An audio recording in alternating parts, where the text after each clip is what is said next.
They told us caves were predictable.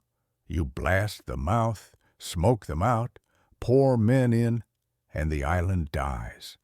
That was the doctrine written in neat black ink at headquarters, doctrines that shone under fluorescent lights and then melted in sweat and blood when you carried them into the Pacific sun.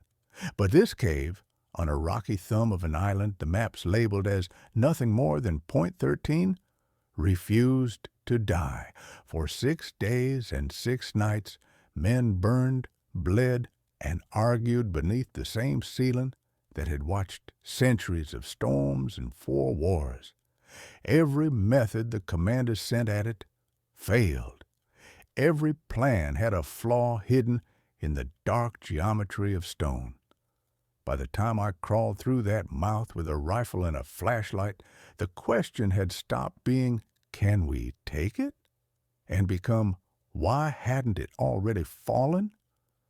I was a lieutenant then, 2nd Battalion, 105th Marines, 10 months into a tour that had already taught me the difference between maps and reality. My name is Tom Hale. When you read after-action reports, you imagine a chess game. There's a king, queen's move, pawns die, and a clean checkmate in the last paragraph. That's not how close quarters in rock works. There were no neat endings on Point 13, just a set of decisions, badly overlapping assumptions, and a place that turned every advantage into its own. We hit the island at 0400 on 18th of June 1969. Dawn was a promise 40 minutes late and a bruise on the horizon. The landing craft spat us up on a beach that could fit 2 companies in a row. The outer defense lines fell, as they were supposed to, slick, loud, efficient. But the cave was not on the beach. It lurked 300 meters inland, tucked into a ledge that caught the dawn first and shade last. When the first platoon ran into resistance there, they radioed back words that should have been simple. "We've got movement in the cave. Hostiles. Possible entrenchment." The doctrine said, "Seal the entrance. Assemble an assault party. Use smoke and explosives to clear, then flood with men." But reality keeps talking with a different voice. We learned, slowly and painfully, that caves have memory. They keep the echo of every shell. They keep temperatures. They have angles. Most of all, they give the defender the luxury of patience. You can shout, and they can listen. Here's the central question that haunted us as we pressed into dark after dark. How can a place built of dead rock hold a living defense, survive repeated bombardment, elude thorough sweeps, and keep denying control to a superior force? There were pieces of the answer from the first hours, but I didn't see the whole picture until we were low on men, low on ammo, and the air itself felt like an enemy. The first micro-hook came in the form of a single, precise mortar round. At 0506, our spotter called an impact on the southern approach. 6 men hit the ground, 1 screaming. Nobody died, but the blast had been beautiful in its specificity, as if the island had a map of our steps. That wasn't possible if we had the cave isolated. It was possible if there was more to that cave, cut lines, listening posts, runners embedded in rock. It was possible if the defenders could see the sand we left and knew which heel would step next. By 00:30, we had engineers up at the mouth. They set charges and shoved in a flare of smoke that should have forced anyone out. The charge cracked open the opening like a jaw. There, 5 or 6 meters in, the light revealed a fan of tunnels, a choke, a stair undercut by iron, and beneath the stairs, a slit, small, irregular, where an M79 grenade had found a violent home days before. That trash was the first sign of a stubborn occupant. They'd chosen to live where a mortar wanted to fold us, and a grenade wanted to finish us. Commanders kept proposing methods. Sit and siege, they said. Starve them, fire at will, bomb harder. We tried all of them, in fragments and in fury. Artillery pounded the island's spine nightly. Air called in strikes that melted the limestone seams and stripped trees like unpeeling paper. Napalm charred the green into gray smudges. 2 destroyers offshore peeled back the tide and spat metal at the coordinates. Each time, we expected the cave to cough and surrender its tenants. Each time, no bodies were carried out. One assumption rode every plan like a ghost. That infection, that is, damage, would propagate through the cave like a wound on flesh. Crack an entrance, the doctrine said, and the cave's internal roots would collapse. That's how you beat caves on a map. But the geometry down there didn't follow the map. The defenders had learned, or were born to, how to make broken rock behave like honeycomb. Closed cells, alternate chimneys, breath pockets. For every breach we made, another opening deeper in exhaled complacency back at us and swallowed men. The approach we took to entering was itself a trap. We assumed one principal defensive assumption the enemy held: they could not move freely without being seen. So we crawled in daylight in tight units, with smoke and grenades, feeling for contact. The cave's inner angles turned line of sight into a shabby fiction. A 15-meter corridor would fold into a 2-meter chamber where someone could sit in the dark and watch 5 different entryways. We walked into crossfires that had been waiting for our boots.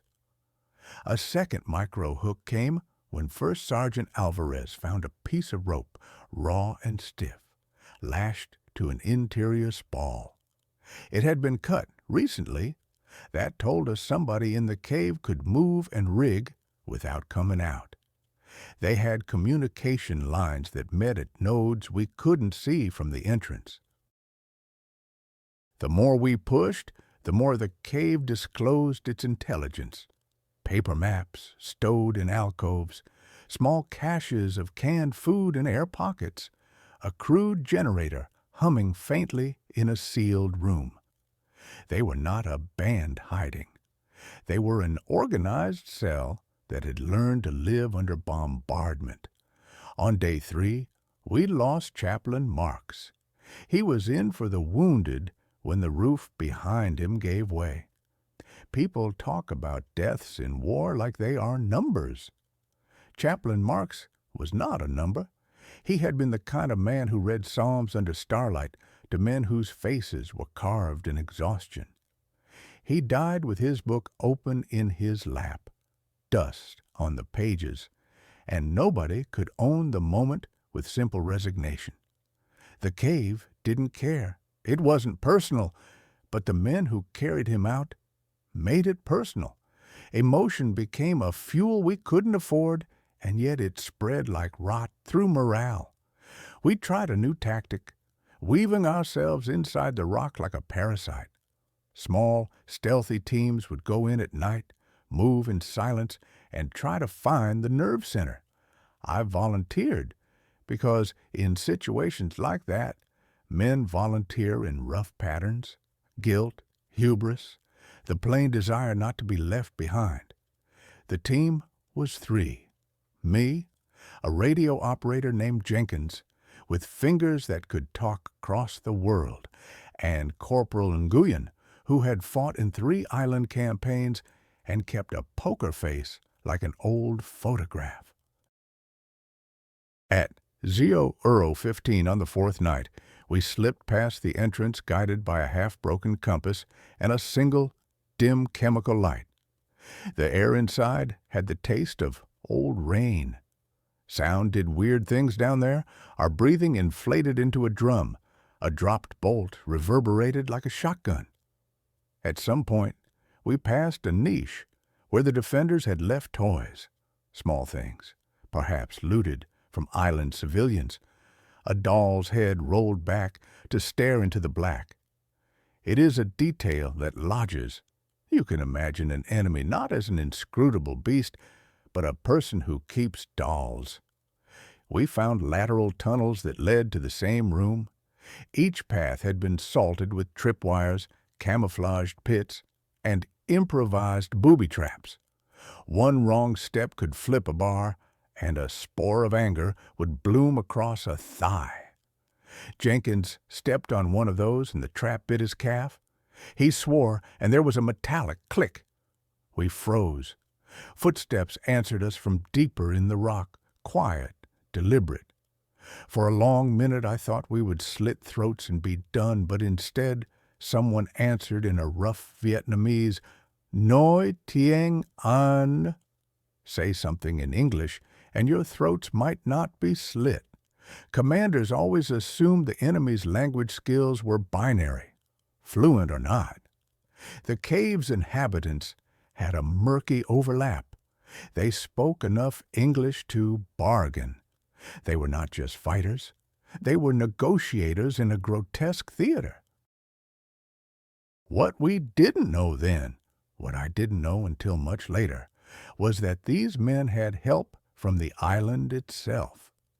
The defenders had spent months before the invasion mapping the cave like farmers map furrows. A century of colonial trade routes put goods in the mouths. Old fishermen knew where currents met fresh springs, and some had clandestinely led the defenders down. Locals who had seen empires come and go had strange loyalties, not to flags, but to a claim on survival. That blurred line between soldier and settler sympathizer turned a military problem into a social one. And that was my third micro-hook, the realization that the fight wasn't only military, it was personal and tied to a web of favors and feuds we'd never read. Night after night we tried to flush them. We used grenades, muzzle flashes, and then, in desperation, a call to a tactical helicopter with a minigun. We trained the barrel into the mouth and opened up. The noise was obscene in the belly of the island. It chewed at the lining of the cave and scorched a smell like burnt sugar. We felt the rounds rip past our helmets, small irons slicing air. It should have been decisive. Instead, it created chaos that favored the defenders. The rounds didn't find faces, they carved new angles for defenders to use. We scored bodies, victims partially exposed in alcoves, but they were always a handful, never the whole. There was a quiet arrogance in our thinking. We believed that more fire solved more problems. If the cave had been made of wood, perhaps, but rock absorbs and refracts. Every explosion fracturing stone made new hideouts, and every dead defender we found was quickly replaced, not by reinforcements. The island was ring-fenced, but by the ingenuity of those who remained. They used dead men's positions as traps. They found ways to pump smoke into passages to create horror and confusion. There were times I felt like we were the ones on trial. A turning point came when we captured one of the younger defenders, a kid with a face like he'd never seen winter. He was 16 by our guess, with a locket and a handful of bullets. He didn't say much at first. Corporal Nguyen spoke to him. They exchanged words in a mixture of pidgin and hand signs. The boy's name was Lim. He told us, haltingly, that they had a leader who never left the throat of the cave, an old man named Hui, who had been a revolutionary once and had turned the cave into a philosophy. Hui's orders were simple: live as long as you can. Do not surrender spaces that give you cover, and make the enemy pay for every inch. That was the fourth micro-hook. We now had an ideology, not merely a unit of fighters. If the cave's defense had been ad hoc, it would have fallen when supplies ran low. A disciplined belief, gave them the ability to ration, improvise, more than that, to sacrifice. But belief alone doesn't hold rock. You need craft. Liam sketched in the dirt a rough plan. Layers of false tunnels, vertical shafts that connected chambers through chimneys, and a central chamber with a ventilation shaft no wider than a man but deep and long enough to store food, ammo, and a crude radio. The defenders had turned the cave into a machine with redundancy. At first command thought interrogation gave them more leverage. Intelligence officers back on the beach believed a captured child could be exploited into giving up Hui's position. That was doctrine again. Capture, interrogate, locate. But there are limits to what a scared boy can give. Liam did not know where Hui slept. He only knew the older men who maintained the routes. He knew the places where bells were placed, small metal pieces they used to signal the presence of outsiders.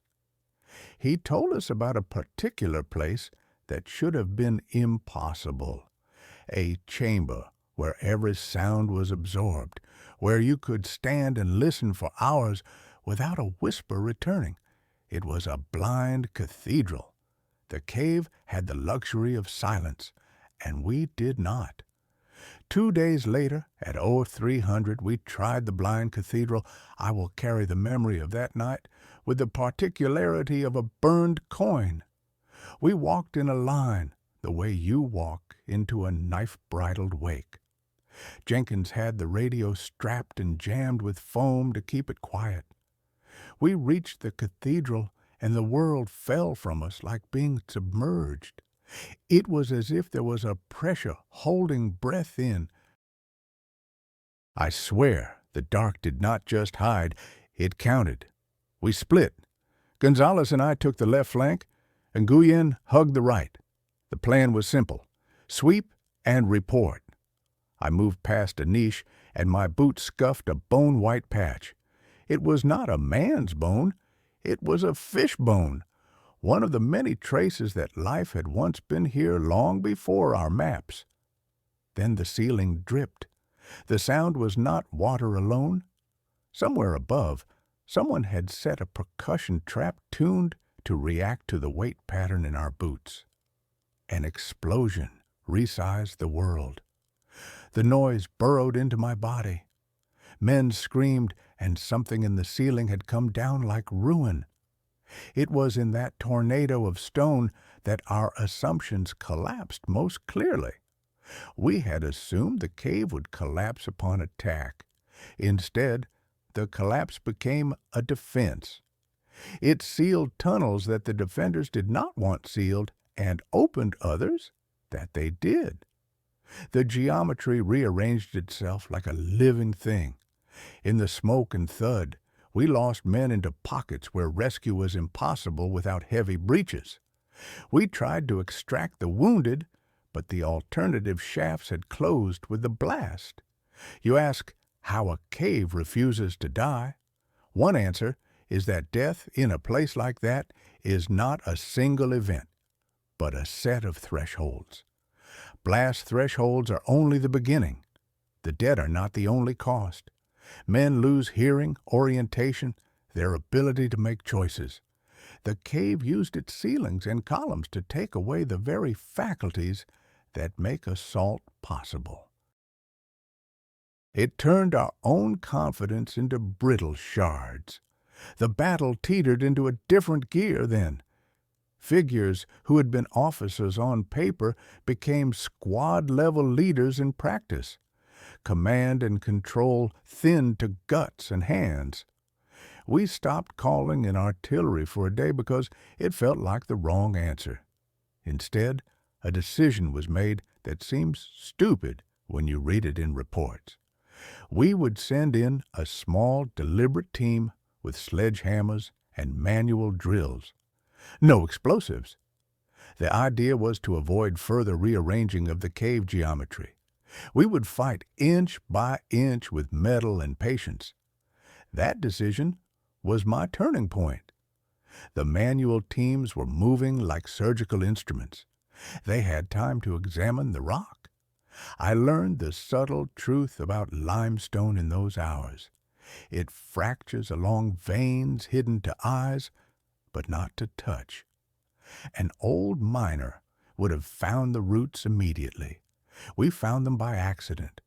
With the noise of our work echoing, we noticed a faint, steady hum. At first it seemed like the generator, then we realized it was flow, air moving against something. We followed the flow and found a vertical shaft leading down to the central chamber Liam had drawn. Down the shaft, the light changed. It was a collapse of expectation. The central chamber was not the chaotic hollow we imagined. It was a room with beds, racks of extra clothing, and this is the thing that will trouble your sense of a military tableau, an altar. Hoy had a place where he sat and prayed. Near it, a crude radio lay under a cloth. Someone had maintained a radio link with the outer world through nights of shelling, scraping a voice across the static. That radio had been the cave's lifeline. But radio alone does not explain everything. We cataloged the chamber, small tins of preserved rice, a maintenance log with dates, and something more damning, a ledger that paired code words with compass bearings. They had 1,000 little maps, not only for the cave, but for the approaches, the booby traps, the lines of sight. They had spent months rehearsing how to make the cave look like it was dying when it was not. Here's the 5th micro hook. The ledger included references to a local fisherman, a man named Cho, who had been paid in cigarettes to run supplies and scout shorelines. Cho's involvement explained the mortar strike that had felt precise. It wasn't precision artillery, it was human precision. Spotters and runners who knew the rhythms of our landings. Reconnaissance was happening at a scale we hadn't accounted for. We had satellites in later wars. In this one, we had a fisherman with a boat and a memory of tides. That local aid multiplied the cave's abilities because the defenders didn't have to rely only on what could be carried through the limestone. The island itself supplied whispers. The bloodiest hours came when we tried to cut the radio. The idea was simple: choke off their ability to call for help, and their morale would be eaten away. We sent a team below, and the first thing we found was that the radio had not been a military set, but a jury-rigged rig that could be moved to different spots to elude detection. The defenders had a warning system disguised as cave ornamentation, stacks of clamshells, piles of stone that, when tilted subtly by a cord, would create a faint chain reaction knocking sound. It's the sort of ingenuity that makes you respect an enemy you were brought up to despise. With those sensors, they could hear echoes of our heavy footsteps miles, or rather meters, inside. Treat them as primitive instruments, and they are nothing. Treat them as a part of a larger system, and they become lethal. We cut cables, smashed the set, and brute force ripped out the generator. For a short while, it felt like victory. We had taken their throat. But then we learned the final cruel thing. Hoy had planned for power loss.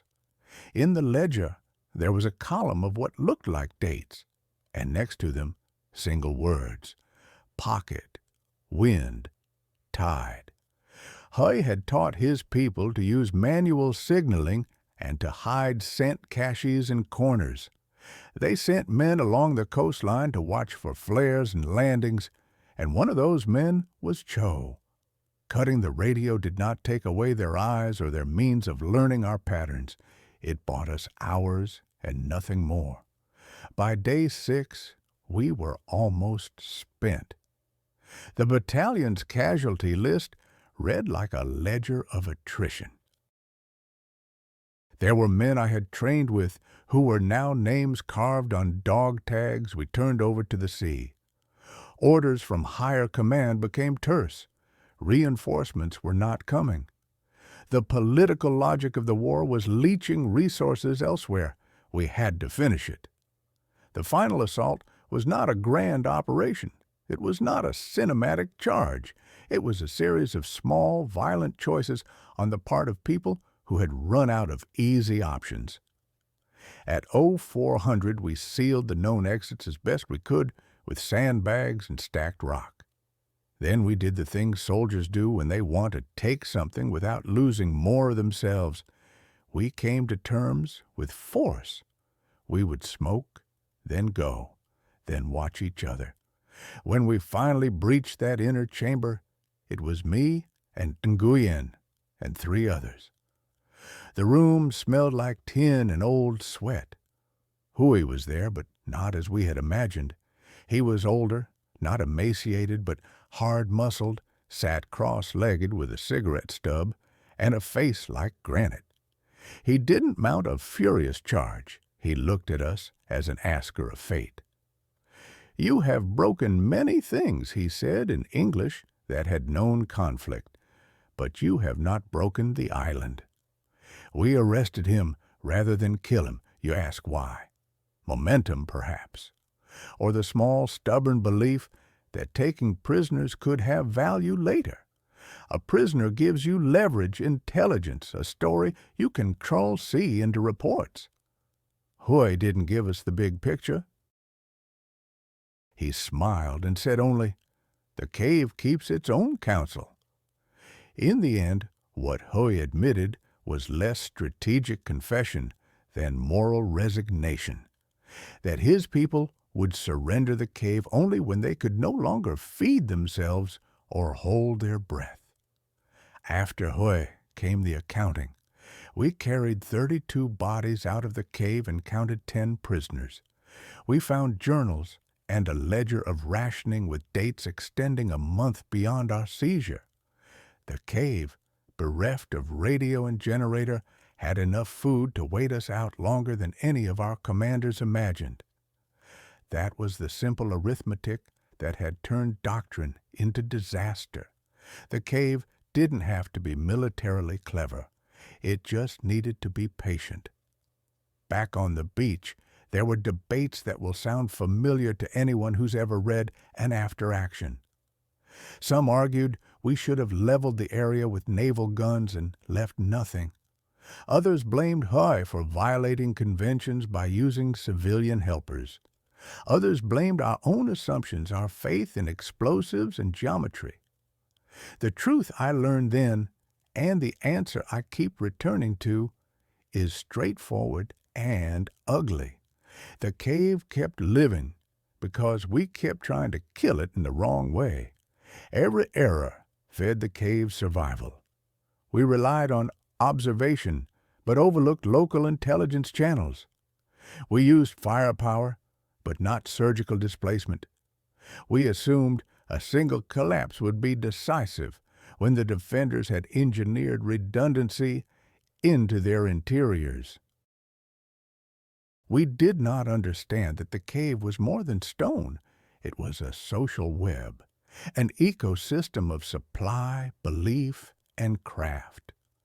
When you treat a problem as a purely kinetic exchange, you miss the human and the environmental threads that sustain resistance. There were smaller revelations that tightened the mystery into a clear shape. The mortar hit that first night. Cho, the tripwires and bells, not just guerrilla craft, but something passed down from older islanders who used similar cues for fishing dangers. The blind cathedral, an acoustic trick known among miners to swallow noise. The vertical shafts, a technique of old smugglers who had long used caves to hide goods. It became clear Huey's defense was not a single mind's masterpiece, but the accumulation of generations of knowledge repurposed for war. Looking back, The clearest failure was cognitive. We treated the cave as a tactical obstacle instead of a network. Our doctrine assumed physical attrition would translate into social attrition. It did not. Men can go hungry and still hold. They can listen in dark rooms and make maps from breath. The cave's anatomy allowed them to survive long enough that escape, evacuation, or negotiation became feasible. When you are fighting an enemy embedded in an environment, you lose if you force the environment to teach you the rules. There are small acts that haunt me. We found, in one pocket, letters tied with string, notes from island families passed to the defenders, telling them where to move at night, which fishermen could be trusted. One of the letters mentioned an ancestor who had hidden in the cave to avoid the cholera epidemics generations ago. The irony should sting. Humans have used caves to hide from disease and colonizers and seas. Now those same quiet holds became instruments in a war that no one had wanted. The letter's ink smeared where water had rinsed it, proof that people used the cave not only to kill but to keep themselves alive through repeated threats. The last micro hook came when the Naval Intelligence Officer, Lieutenant Commander Pierce, presented a small, embarrassing conclusion. He pulled out a map and a schedule of the island's currents. The night our initial mortar landed, a low tide had revealed a narrow channel that allowed a small skiff to approach within hearing distance but not seen by our lookouts, trained for larger craft. Cho had exploited that nuance. The lesson was simple. Human savviness plus environmental ignorance equals catastrophe. When the press got wind months later, there were headlines about stubborn caves and heroism. The narrative became two mutually exclusive myths. Either we had won a textbook battle and shown grit, or our commanders had bungled something simple. The truth is more human and therefore messier. A knot of assumptions, a local man's cunning, and a cave's geometry produced a result none of the neat doctrines had predicted. In the months after, policies changed in small, sensible ways. Intelligence units began to embed anthropologists and local guides in planning. Engineers added seismic listening to their toolkits. The Marine Corps wrote an addendum about caves. Interrogate the environment, not simply treat it as terrain. Those institutional changes were the official answer. But they missed something else. Humility. We learned that arrogance kills as surely as enemy bullets. There is a limit to what you can do with air and steel if you do not respect the human fabric of the place you are trying to break. So what was the simple answer to the question, why wouldn't the cave die? Because we attacked the wrong thing. We treated the cave as if it were merely stone to be smashed. Instead, it was a living system. A map of covert supply lines, acoustic trickery, vertical redundancy, community support, and patient doctrine of waiting. Every attempt to force a decisive outcome created new hiding places and new strategies for the defenders. The cave's defenders weren't supernatural. They were adaptive.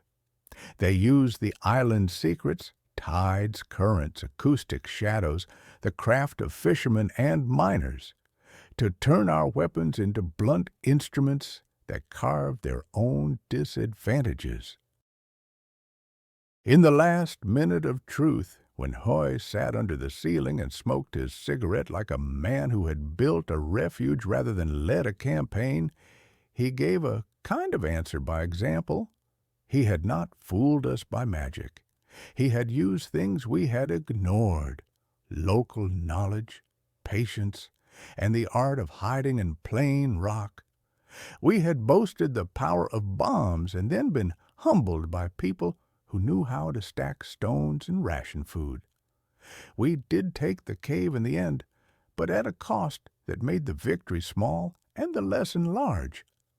We walked back to the landing craft thinner and quieter than when we had arrived. The island's shell remained scabbed and pocked. Men took photographs, but they did not have the light to show what the cave had cost them in nerve and doubt. Hoy was sent off not to be tried publicly, but to be absorbed into records, a footnote about stubbornness and local will. If there is a scar left from that island, it is not in the sand or in an official citation. It is the memory that landscape shelters intelligence, and intelligence can be ordinary. A fisherman, a miner, a kid with a locket, all of them are as dangerous as any firing line when put together, and when defending a slice of homeland they have learned to use. The last image that haunts me is of a small room in the cave where a child had sketched a map in charcoal. It was not a map for combat, but a childish tracing of the sky, seen from a crevice. I think of that when people ask how such a place could refuse to die, even under shelling. The answer is the same for caves and for people. Resilience is stitched in small things, maps drawn in grease, a fisherman's memory, a bell made of shells, and when you tear at the wrong stitch, the whole cloth tightens. We left the island with the cold, practical efficiency that wars teach you. But as the landing craft pulled away and the island shrank to a stern smudge, I watched a gull fly across the ridgeline and thought of the small black mouths of caves like teeth, forever open and forever waiting to see who would learn their rules. In the end, the cave died because we finally stopped trying to smash it and began to listen. But by then, the price had been paid. The lesson is simple. You don't win a fight in another people's geography by bringing only your weapons. You win by understanding the place, the people, and the quiet mechanical tricks that let them survive. Hoy and his people had used patience and knowledge as weapons. We used impatience and power. If the island taught me anything, it was that the sound of arrogance is louder than the hum of small, well-placed bells, and it will get you killed. After that withdrawal, the official memos tried to tidy things up with clean language, terrain denial, attrition metrics, operational learning. They stamped pages with lessons identified and underlined phrases that permitted promotion. But men like me carry different documents, memory notebooks, the small unlogged infractions of conscience. I still have a folded scrap of paper with Hoy's handwriting on it, a list of items he thought worth saving: rice, rope, a candle, a book of poems. It's a private ledger of what a man thought would matter if everything else failed. The list read like a confession and a prayer at once. Keep the light, keep the food, keep the story. Months later, when the monsoon pushed fat clouds across the sea and the battalion rotated out, I stood on a rust-streaked quay, watching Point 13 shrink. A few children, those who would survive the patrols and the tides, watched us go from a ridge of coral. One of them lifted a hand and waved, small and defiant. For a moment, I thought of surrender as an option that should be measured not only in tactical advantage, but in human consequence. Hoy's people had chosen an existence that required them to lose everything rather than submit. Sometimes in war, the losers make moral choices we are too busy to understand until we wear their cost like an ache. There were whispers later about how the cave could have been neutralized without the losses. specialist teams, negotiated evacuations, the use of drones that would come decades later. Those are the easy hypotheticals of hindsight. What lingers is the practical truth we learned the hard way. When you face a defensive system built by a people intimate with their land, you cannot treat the problem as if it were only about firepower. Even now, in training halls lit with LEDs and projections of hypothetical tactics, we teach the story of Point 13 not as a single solution, but as a warning. It sits in doctrine as a footnote and in men's memories as a bruise. The men who returned from the cave wore different faces. Some grew quieter. Some swore rarely afterward. Corporal Nguyen took to visiting veterans' hospitals where men who had never seen the island sat with tremors. He would sit with them and listen. It was as if understanding the cave also taught a way of understanding the human weather it created. The tremors, the sudden anger at a small sound, the tendency to avoid enclosed spaces. War writes itself on bodies and on the tiny preferences of life thereafter. There were trials, too. A board of inquiry convened to sift negligence from valiance. I attended because men who survive a thing often feel obliged to narrate it cleanly after. We gave testimony about the ways the cave had used our mistakes against us and about Huey's ledger. The board accepted some culpability. Better coastal reconnaissance should have been in place. Better cultural liaison should have been embedded. They recommended more training on subterranean operations, but the recommendations were not reparations for the men who died. They were gestures, useful perhaps, but ultimately paper. We argued among ourselves about culpability in private. Some pointed fingers at the staff officer who had canceled shore patrols the week before the operation. Some blamed Gonzales for a misread compass in the cathedral. Some blamed higher politics, diverted resources, shifts in strategic priority.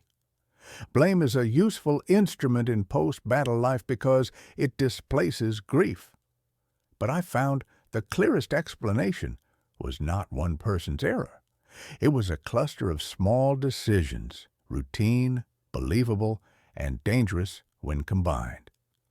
The island's lawyers, historians, and sages would later write that predictable pattern in variations across oceans. The enemy uses local knowledge. The attacking force assumes mobility and intelligence, and the environment collapses the neat hypothesis. In training now, they use Point 13 as a teaching case in human terrain modeling. That's progress. But teaching never quite captures the smell of limestone after a night of smoke, the sound of a ceiling falling like distant thunder, or the face of a man who refuses to leave his home because the alternative is indistinguishable from surrender. There were inevitably stories from survivors that didn't make the reports. We found a half-burned diary entry from a young defender describing a dream in which the cave was a ship and Huey its captain. The dream's language was not about tactics, but about fate, how the cave would carry them through storms. Those little fragments humanize the enemy in ways that politics prefers to ignore.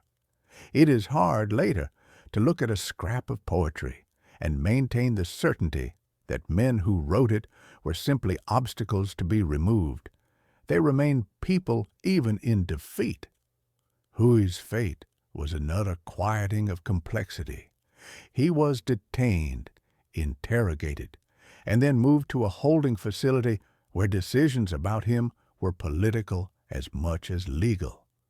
He never became a public symbol, which might have made the event simpler for everyone.